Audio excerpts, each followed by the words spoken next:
Aujourd'hui, En mode découverte t'emmène dans le monde de l'agriculture. Nous allons à la rencontre de Christian, gestionnaire en entreprise agricole et propriétaire de sa ferme à Sainte-Brigitte-des-Sceaux au centre du Québec. Producteur laitier et cultivateur pour les grandes cultures, il est un de nos agriculteurs qui nourrit le Québec. Par cette courte vidéo, tu verras les différentes tâches, les responsabilités et son rôle sur la ferme. Il nous partage un peu de son parcours personnel et son quotidien. Tu verras, il a beaucoup à nous raconter. Allez, c'est parti! Fait que comment tout ça a commencé, Christian? Quand j'ai commencé, quand j'étais jeune, les tracteurs, tout ça, c'était un peu de galère. Je vivais quasiment juste pour ça. On se levait le matin et on voulait faire du tracteur. Mais à long terme, on s'est ramassé que les vaches, c'est une paye qui est tout le temps stédée. Parce que les grains, ça fluctue, ça monte, ça descend. Et puis le troupeau a besoin de grains, donc tu te ramasses que tu n'en as quasiment plus à vendre. Et puis j'aime ça travailler avec les animaux. J'ai parti avec ça, puis j'ai transféré. Je suis la 5e génération. Et puis la 6e est en train de se préparer. J'ai un gars et une fille. Une jeune fille qui est rendue au cégep à Victo. Et puis mon gars, on est en secondaire 2. Il a encore le temps de mûrir son histoire. Mais à date, je me croise les doigts pour avoir la relève. Quel est ton moment le plus occupé dans l'année? Avril-mai. Tout dépendant de la température. Cette année, on est pas mal plus chanceux que d'habitude parce que on a la température clémente pour ça. Habituellement, c'est rare qu'on commence avant le 1er mai, mais là, un matin, 18 avril, puis on travaille dans les champs. Présentement, là, je suis en train d'ouvrir du terrain pour que demain, on puisse semer la luzerne.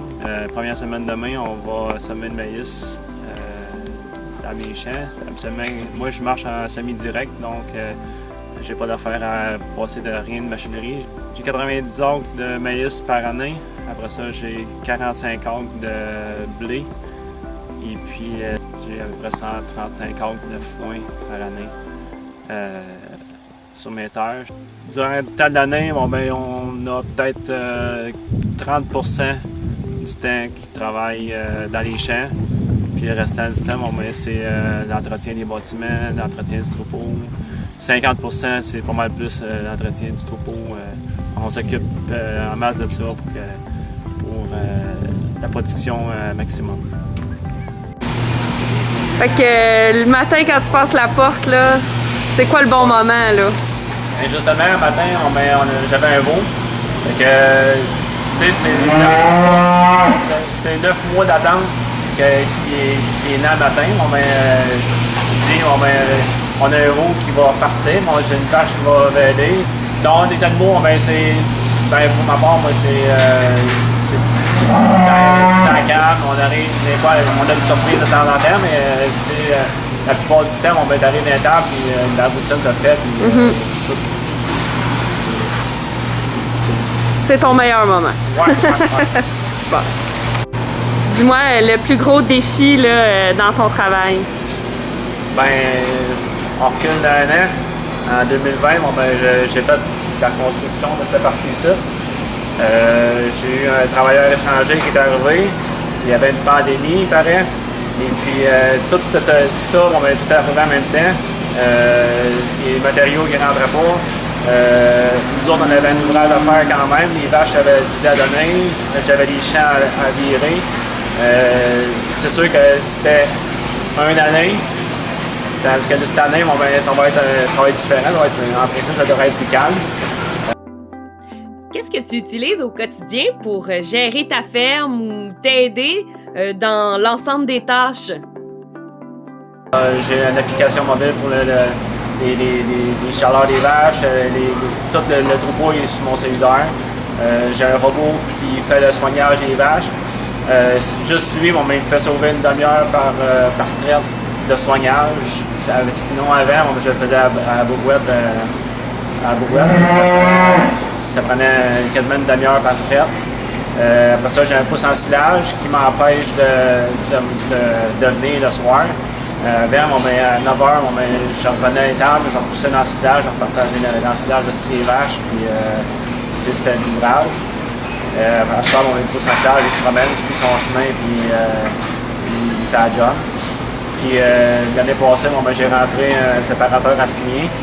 Donc, lui, il ne fait pas sauver d'ouvrage, mais au moins, on a la qualité et la quantité qu'on a sur les vaches.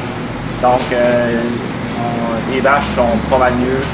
C'est quoi ta grande équipe de travail, là? Avec qui tu travailles?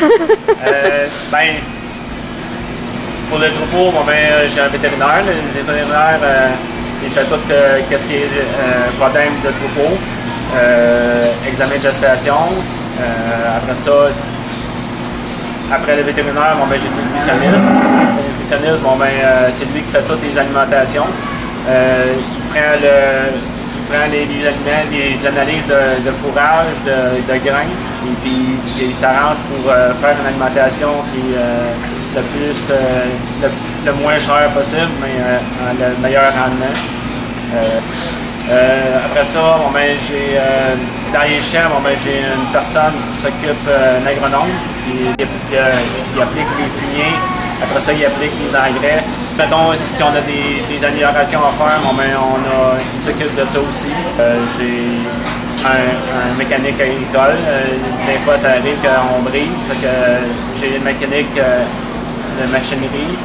L'interne, j'ai plusieurs techniciens. Mettons, si c'est une machinerie qui brise, je l'appelle et il vient sur place. À quoi ça ressemble la charge de travail? Combien d'heures par semaine?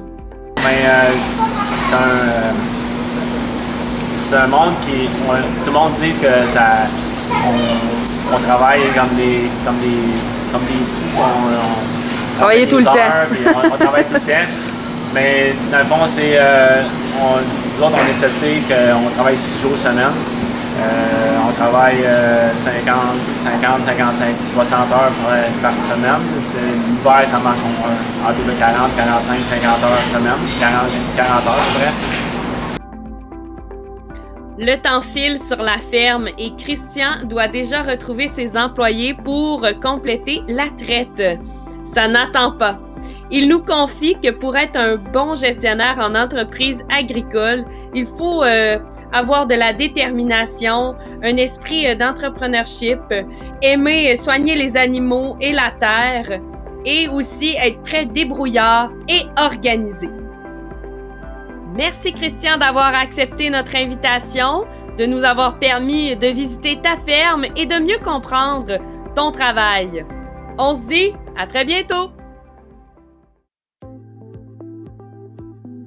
Bonjour, je me présente, Carl Drouin, je suis conseiller d'orientation au Centre de services scolaires des Bois-Francs à Victoriaville. Mon rôle à titre de conseiller d'orientation, c'est de vous accueillir.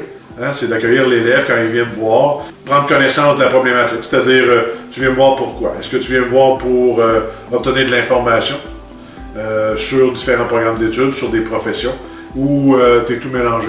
C'est souvent ça qui va arriver. On est tout mélangé, on vient me rencontrer. Moi, ma job, c'est de prendre le casse-tête, l'image que devant moi, c'est-à-dire qui va être toi, et de refaire cette image-là pour qu'elle te ressemble le plus possible à partir des éléments que tu aimes moins, tes intérêts, tes valeurs, tes aptitudes. Puis on prend ce gros casse-tête-là puis on essaie de le monter ensemble pour qu'il te ressemble le plus. Première étape. Un coup que tu as découvert qu'il y a peut-être quelque chose qui t'intéresse, assis-toi, pèse les pour, les comptes, regarde qu'est-ce que ça va changer dans ta vie dans les prochaines semaines, les prochains mois. Juste pour t'assurer que le prochain mouvement que tu vas faire n'est pas juste une bulle, mais vraiment une façon pour toi d'entreprendre un processus d'orientation ou de réorientation de carrière ou seulement un changement d'emploi. Ça, c'était la première étape. Deuxième étape, après avoir pris le temps de t'asseoir, maintenant, tu pourras aller rencontrer quelqu'un. Tu pourras aller rencontrer un conseiller en emploi, tu pourras aller rencontrer un conseiller d'orientation, comme moi. Et cette personne-là, ce qu'elle va faire, c'est qu'elle va prendre le temps avec toi de refaire un historique de ton parcours. Alors que tu sois un jeune ou un adulte, c'est certain que le processus ne sera pas fait de la même façon. Les étapes se ressemblent, mais le contenu va être différent. Alors, rencontrer un conseiller d'orientation ou un conseiller en emploi. Troisième étape, ce que tu peux avoir fait, et probablement que le conseiller d'orientation ou le conseiller en emploi va t'emmener vers ça également. Élève d'un jour dans un programme d'études, travailleur d'un jour auprès d'une entreprise qui offre le type d'emploi que tu aimerais faire. Après ça, on remet tout ça sur table avec le conseiller d'emploi en emploi ou le conseiller d'orientation pour s'assurer que tes recherches, ta mise en action a été convient à ton projet, convient toujours à ton projet. Quatrième étape, là, ça va être de finaliser le processus d'orientation ou le processus de recherche d'emploi avec le conseiller en emploi. Et là, ça va être vraiment, OK, là, je m'assois, est-ce que je vais avoir besoin d'une aide financière pour retourner aux études? Est-ce que je peux me permettre de quitter mon emploi pour en essayer un nouveau? Là, ça fait partie du casse-tête que tu vas devoir regarder avec la personne qui va te venir en aide. Bonjour, mon nom est Amélie, je suis chargée de projet pour la table régionale de l'éducation Centre du Québec. C'est moi qui ai tourné et réalisé les vidéos que vous venez de voir. Vraiment, même pour moi qui est un adulte, ça a été une expérience tout à fait enrichissante. Des fois, on se fait une idée préconçue de qu'est-ce que peut faire cette personne-là dans son monde, dans son métier, dans sa profession. Et puis moi, je vous dirais que j'ai fait vraiment de grandes découvertes. J'espère que je vous ai permis aussi de vivre cette grande découverte et que cela va vous aider dans votre processus d'orientation de carrière ou encore d'aspiration scolaire. À très bientôt, puis faites attention à vous. Bon, ben je pense que c'est fini, hein?